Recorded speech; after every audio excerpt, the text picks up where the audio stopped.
नमस्कार साथियों। Sociology with ध्रुव दीक्षित मैं आज आपके साथ में मानव व्यवहार की कोटियां या श्रेणियों की चर्चा करूंगा।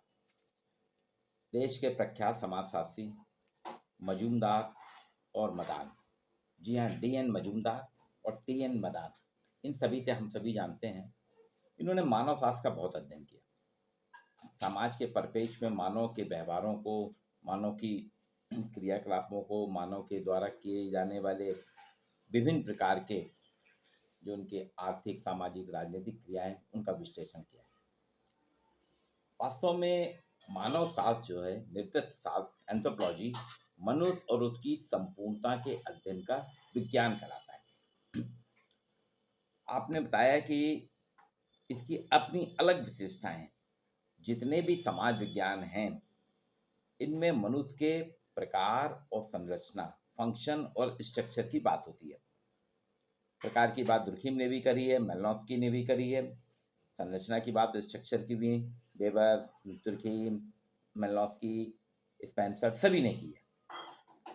इसी तरह से मानव शास्त्र में भी तो ये कहते हैं, वास्तव में जितने भी प्राकृतिक और सामाजिक विज्ञान हैं, इन सभी के निश्चित सीमाएं नहीं होती, अनंत हैं।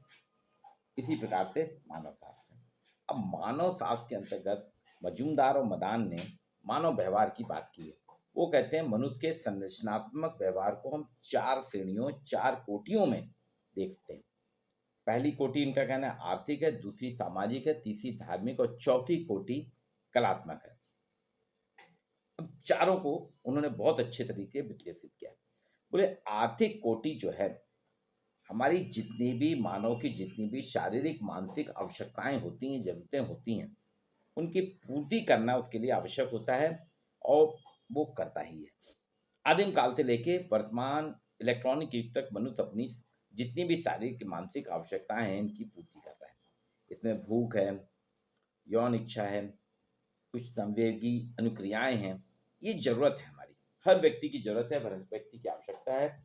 और इनकी पूर्ति वो कहाँ से करता है? हम प्रकृति से करते हैं। प्रकृति से हमको सब कुछ मिलता है और उन्हीं से हमारा निर्धारणात्मक तत्व भी निश्चित होता है। अगर इनको संतुष्टि ना हो, अगर इनको पूरा नहीं कर पाते हैं, तो धीरे धीरे हमारी जीवन लीला भी समाप्त हो जाती है। एक व्यक्ति को छोड़ दीजिए, आप कहीं ऐसी जगह में, वीराने में, रेगिस्तान में छोड़ दीजिए, जहाँ पानी नहीं है, फल फूल नहीं है, वो कितने दिन रहेगा? और अंत में उसकी जीवन लीला समाप्त हो जाएगी।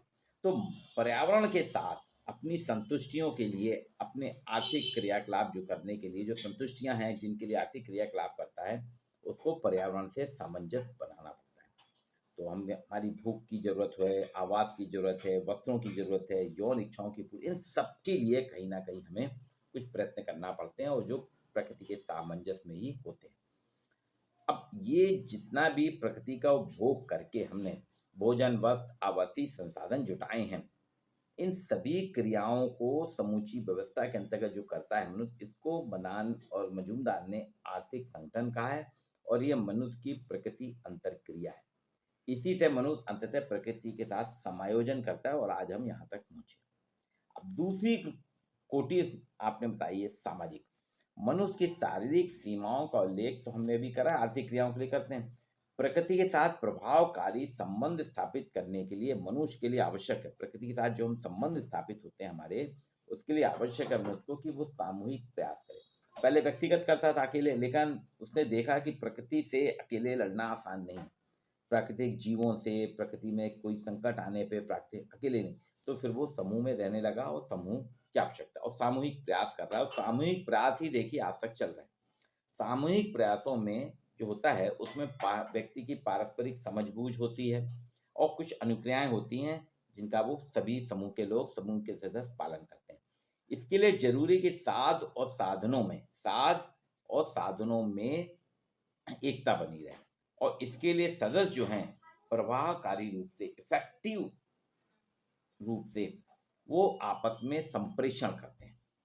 तो समूह बनाने के लिए मनुष्य ने कई तरह के काम में लिए हैं। सामाजिक जीवन के विकास के लिए हमको देखिए, उसने भाषा, बोलियां शुरू करी, बोलियों से फिर भाषा बनी, परिवार संस्था बनी, विवाह संस्था बनी। ये सारे सामूहिक प्रयास जो हैं व्यक्ति ने जो किए हैं, ये सामाजिक संस्थाओं के माध्यम से करता है। इनसे सामाजिक जीवन का अस्तित्व जो है हमारा बना रहता है।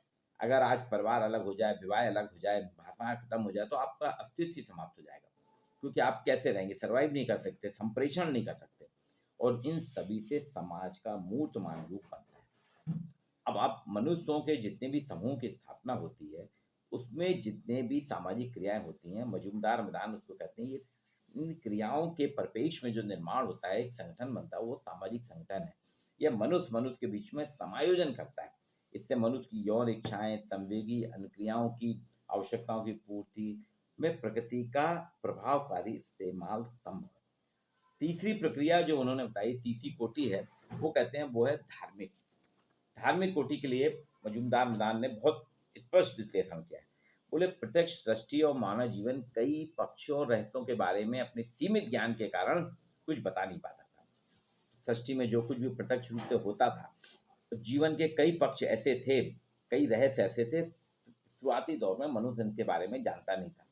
सीमित ज्ञान था, अज्ञानता थी, जिससे निरक्षरता ने मानव को आदिकाल में जो सूर्योदय होता था, सूर्यास्त होता था, चंद्रोदय, चंद्र अस्त, तारे तारे टूट रहे हैं, गिर रहे हैं, बादलों की गड़गड़ाहट, गर्जन बादलों का, भूकंप, प्राकृतिक प्रकोप आता है, भूकंप, धरती हिल जाती है, कई प्रकार की बीमारियां आ जाती हैं, मृत्यु है, अग्नि है, बाढ़ है, शिशु जन्म है, पेड़ पौधों का उगना, गुठली से अंकुरण होना, पेड़ पौधों का गिरना, पतझड़ आना, फल लगना, फूल लगना, ये सारी अदृश्य अलौकिक शक्तियां हैं।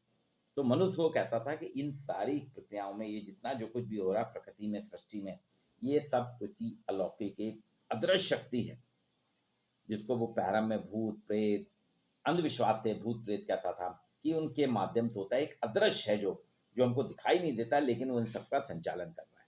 फिर इस अलौकिक शक्ति का तेज और प्राबल जो होता है, प्रचंड होता है, तेज और प्राबल जो होता है, उससे उसको कभी कभी लगा कि इससे तो हमारा कल्याण भी हो रहा है। जैसे पानी पीने के काम आता है, वृक्षों में जो फल फूल लगते हैं वो खाद्य पदार्थ खाने के काम आते हैं, सूर्योदय, रात, इन सब पे कुछ ना कुछ असर होने लगे। उसने देखा मौसम भी बदलता है, तो मौसम से प्रकृति में भी अंतर आता है। तो इन कल्याणकारी जो क्षमताएं थी, वेलफेयर पावर जो थे, इससे मनुष्य का मस्तिष्क, कुछ लोगों का मस्तिष्क इस पे ध्यान देने लगा, और उन्होंने इसके साथ मनुष्य के हितकारी संबंध, मतलब सृष्टि में जो भी परिवर्तन है, बदलाव होता है, उसके साथ मानव ने अपने वेलफेयर वाले रिलेशन, बेनिफिशरीज रिलेशन बनाने का प्रयास करे। अब इन रिलेशन को पूरे समाज में संचालित करना है। ये समाज में ये हमारे रिलेशन संबंध कैसे स्थायी बने रहें, तो उसने कुछ कतिपय विश्वासों की संरचना बनाई, कुछ ऐसे विश्वास स्थापित करना चाह रहे कि जिससे लोग करें। उन्हीं को हम कहते हैं कर्म कांड और धार्मिक क्रियाक्रम कहा जाता है। तो तीसरी कोटि जो उसने धार्मिक, वो यही है। वो कहते हैं मनुष्य ने अपने क्रियाकलापों को करने के लिए कुछ इस तरह के विशिष्ट व्यवहारों को विकसित किया, कुछ मिथकी विश्वास और कर्मकांडों की रचना की, जिससे व्यक्ति उसका पालन करने लगे, समाज उसके नियंत्रण में रहे। तो ये मनुष्य की तीसरी कोटि है मानव व्यवहार की। और चौथी मानव व्यवहार की कोटि या श्रेणी उन्होंने मजूमदार मैदान ने बताई, कला, आर्ट। हमारी जितनी भी शारीरिक मानसिक आवश्यकताएं हैं, प्रकृति के साथ उपयोगी संबंध बनाने और समूह संगठन की आवश्यकता, और जो पारलौकिक शक्तियों के बीच से प्रेरित होकर मनुष्य जो क्रिया नहीं करता, बल्कि कई बार अपनी व्यक्तिगत और सामूहिक सौंदर्य चेतना को अभिव्यक्ति दे देता है, वो कलात्मक कहलाती है, उसकी कला कहलाती है। देखिए आर्थिक क्रियाएं, आपकी सामाजिक क्रियाएं और धार्मिक, इन तीनों के बीच में कहीं ना कहीं मनुष्य की कुछ अभिव्यक्तियां होती हैं। वो सामूहिक सौंदर्य चेतना की अभिव्यक्ति करता है, और उसमें कई प्रकार की क्रियाएं करता है। उसमें आप देखिए नृत्य है, चित्रकारी है, भित्ति चित्र है, ये सब चीजें, इन्हें कला या सौंदर्यात्मक क्रियाएं कहा जाता है। इनसे हम रचना करते हैं, रचना जो हमारे दिमाग में होती है। तो आप देखिए कला करने वाला जो कला की स्थापना करता है, कला की रचना करता है, वही कलाकार नहीं है, वही कलात्मक क्रियाएं नहीं करता, बल्कि जो कला की सराहना करते हैं। जैसे मुझे मूर्तिकारी नहीं आती, चित्रकारी, पेंटिंग नहीं आती, लेकिन पेंटिंग को देख के मैं अपनी भावनाएं देता हूँ, बहुत अच्छी पेंटिंग है, इससे ये प्रभाव हो रहा है, ये लग रहा है, या मूर्ति देख के हम अचंभित हो जाते हैं। फोटो, आजकल तो कैमरा रहता है, मोबाइल रहता है, तो हम फोटो ले लेते हैं। तो ये सब जो व्यवहार हैं, जो हमारे स्वीकारने की हैं, ये भी एक कला की पहचान है, ये भी हमारी अभिव्यक्ति है, एक मानव व्यवहार की एक श्रेणी। तो सौंदर्यात्मक क्रिया मनुष्य की उसकी प्रवृत्ति या लालसा के साथ समंजन का प्रयास है, जिसे सौंदर्य के प्रति मानव मस्तिष्क की ललक कहा जाता है। मानव मस्तिष्क की ललक ये चार संस्थात्मक व्यवहार मानव समाज में जो पाए जाते हैं, इन्हीं चार प्रकार के व्यवहारों का समकालीन उस समय के जो निरक्षर और वर्तमान के साक्षर ग्रामीण नगरीय जीवन से रहित सेवाओं के अध्ययन को नृतत्व या सामाजिक सांस्कृतिक नृतत्व कहा जाता है, सोशल एंथ्रोपोलॉजी कहा जाता है। और प्रागैतिहासिक समाज मतलब 5000 आज से 5 साढ़े 5 और 5 लाख वर्ष पुराने समाज का अध्ययन यही करता है। तो सामाजिक मानव व्यवहार का सामाजिक मानव शास्त्र में सोशल एंथ्रोपोलॉजी में टी.एन. मजूमदार और टी.एन. मदान ने जो व्यवहार कहे, उन्होंने बताया कि मानव व्यवहार ये चार है। एक है आर्थिक क्रियाएं मानव व्यवहार की, दूसरा सामाजिक है, तीसरा धार्मिक और चौथा कलात्मक। जैसे बेबर ने सामाजिक क्रिया 3 प्रकार की बताई ना, उसी प्रकार से डी.एन. मजूमदार और मदान ने मानव व्यवहार की 4 कोटियां बताई, 4 श्रेणी बताई, 4 कैटेगरी में मानव व्यवहार का है कि इन 4 कैटेगरी में, 4 श्रेणियों में, 4 कोटियों में मानव व्यवहार हमारा परिलक्षित है। शुरुआती आर्थिक है, वो हम करते ही हैं। फिर आर्थिक के बाद सामाजिक, समाज में समूह में रहना है, सामाजिक व्यवहार करना है, सामूहिकता रहती है। तीसरा हमारा जो धार्मिक धार्मिक क्रियाकलाप हम करते हैं। और चौथा हमारे मानव मस्तिष्क की जो ललक है, जो उसको कहते हैं कलात्मक या सौंदर्य। वीडियो को आपको मैं social anthropology, DN. Majumdar, TN. Madan के सिद्धांतों के आगे लगातार चर्चा हम करेंगे। आज इतना ही। वीडियो को लाइक कीजिए, शेयर कीजिए।